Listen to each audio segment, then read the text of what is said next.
Welcome everyone. My name's Gail D'Souza and I'm a love attraction coach.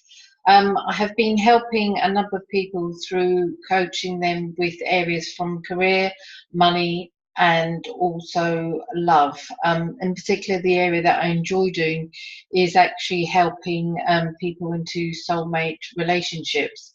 The process I actually teach has worked for hundreds and thousands of people who are actually creating a life and obviously making the dreams happen with their one.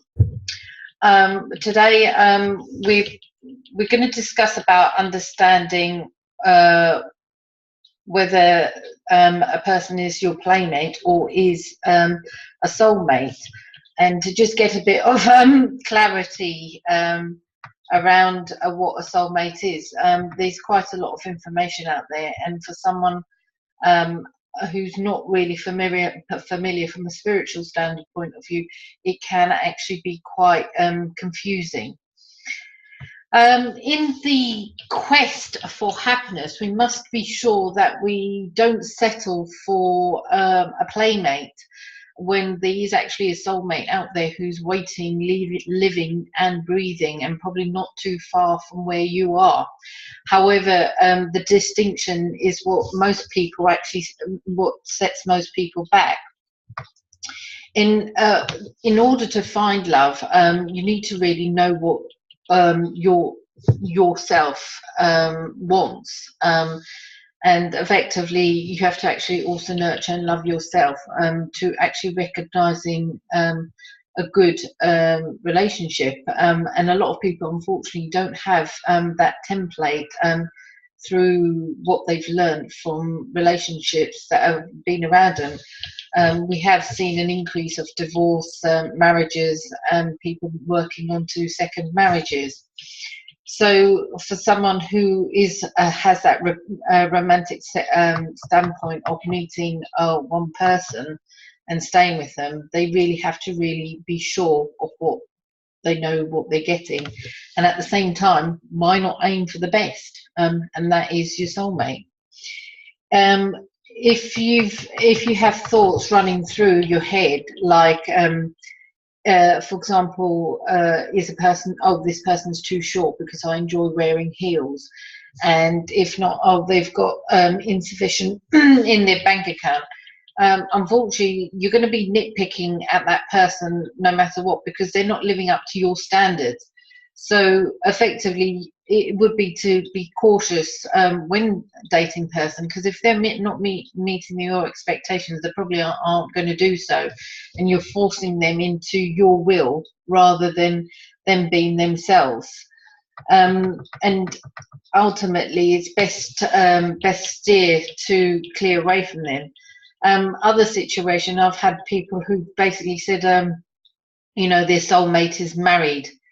And but if they're married, let them live their married life, and if the marriage is meant to come to an end, it will do out its natural courses, not because of you. So if you're entering into a cheating relationship, be expected that is the return you'll get, and ultimately that is not your soulmate. I mean, there was a situation. There was a woman who was almost waiting about 20 years, waiting for this one person, but that one person was going to stay in their marriage. 20 years is like telling you something, isn't it?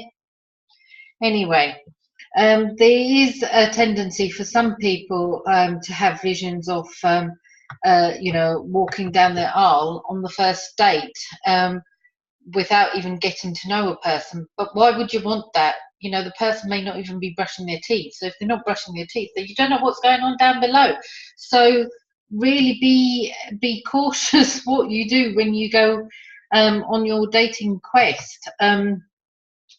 Another situation I also had was a lady yesterday. I went to an event and she was saying to me that she's just broken up with her soulmate, and I said to her, but if you've broken up, they weren't your soulmate, because a soulmate relationship, you can't really live without the other person because they are your one. It's like you waited for eternity to find that person, so you're not just going to break up.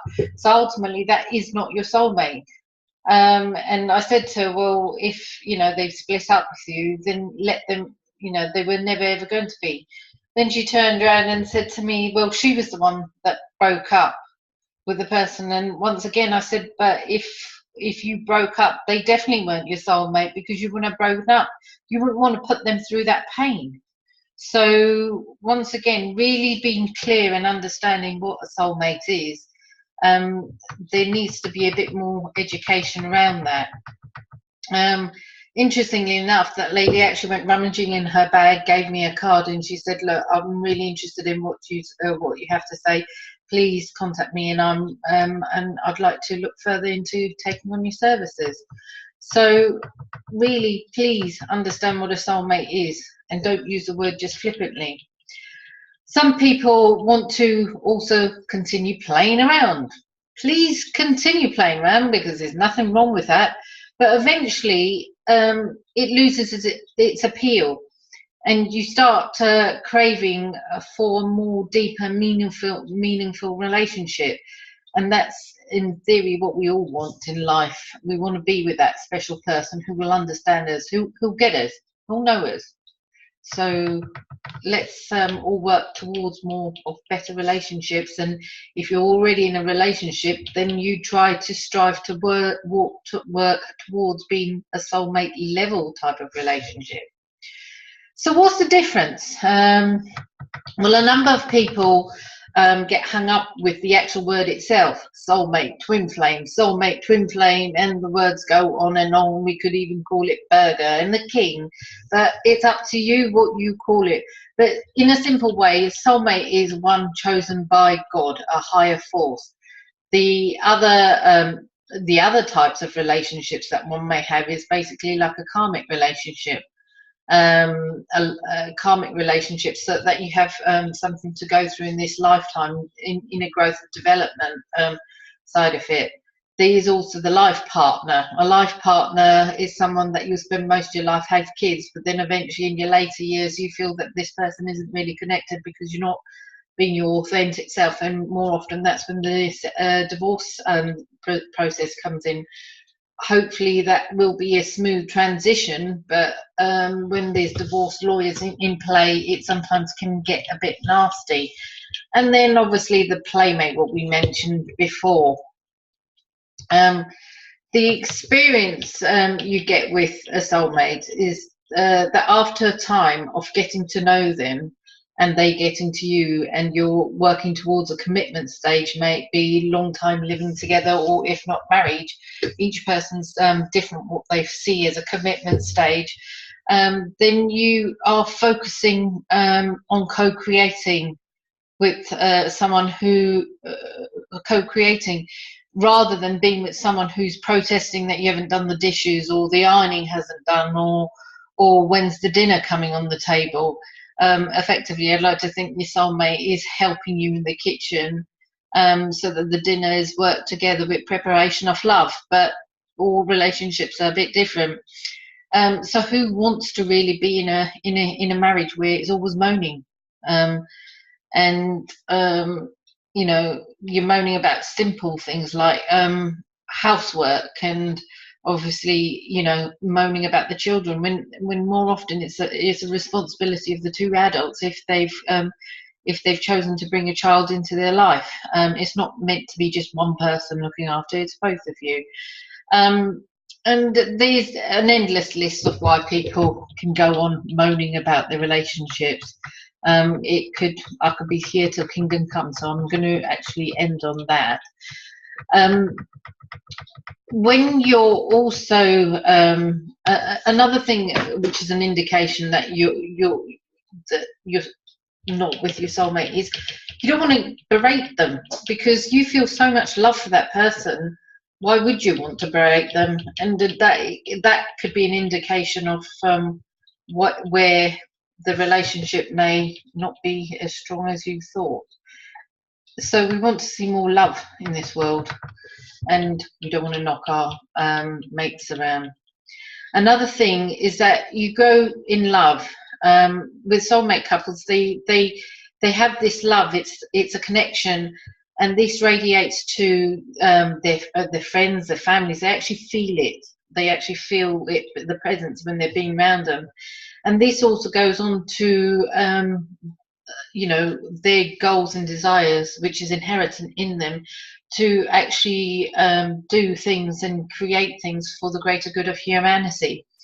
There is like an inbuilt mechanism that they may want to both manifest, like for example, a charity, or if not a community wellbeing centre, but it's inherent in both of them. They both have that desire, but when they come together, it's like co-creating and making that happen.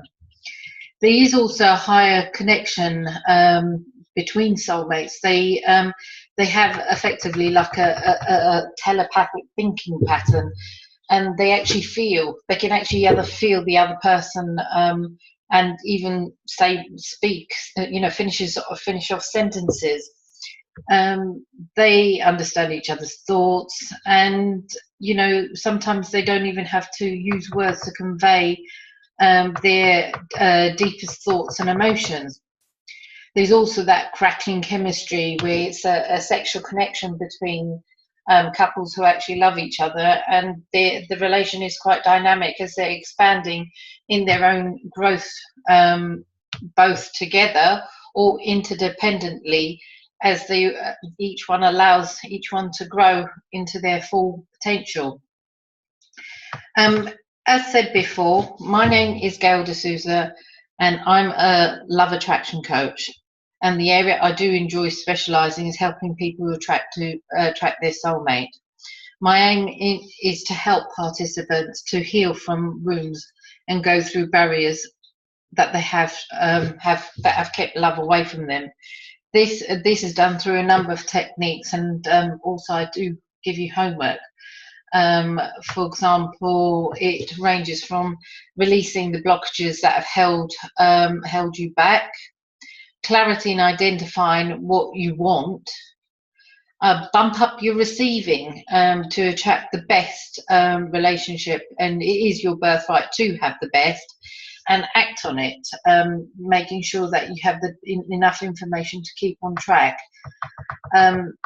So if you want to know more about love coaching, in particular attracting your soulmate, you can contact me on www.gaildesouza.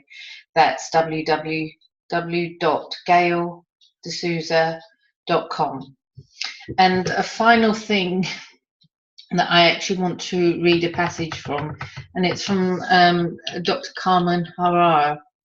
Your soulmate makes you feel entirely intact, like a piece is missing from the puzzle. A life partner, on the other hand, can be a great supporter and long-time companion, but is limited in his or her capacity to enrich your spirit. And that's it. Thank you for taking time to listen, and have a nice day. Enjoy whatever you're doing. Thank you.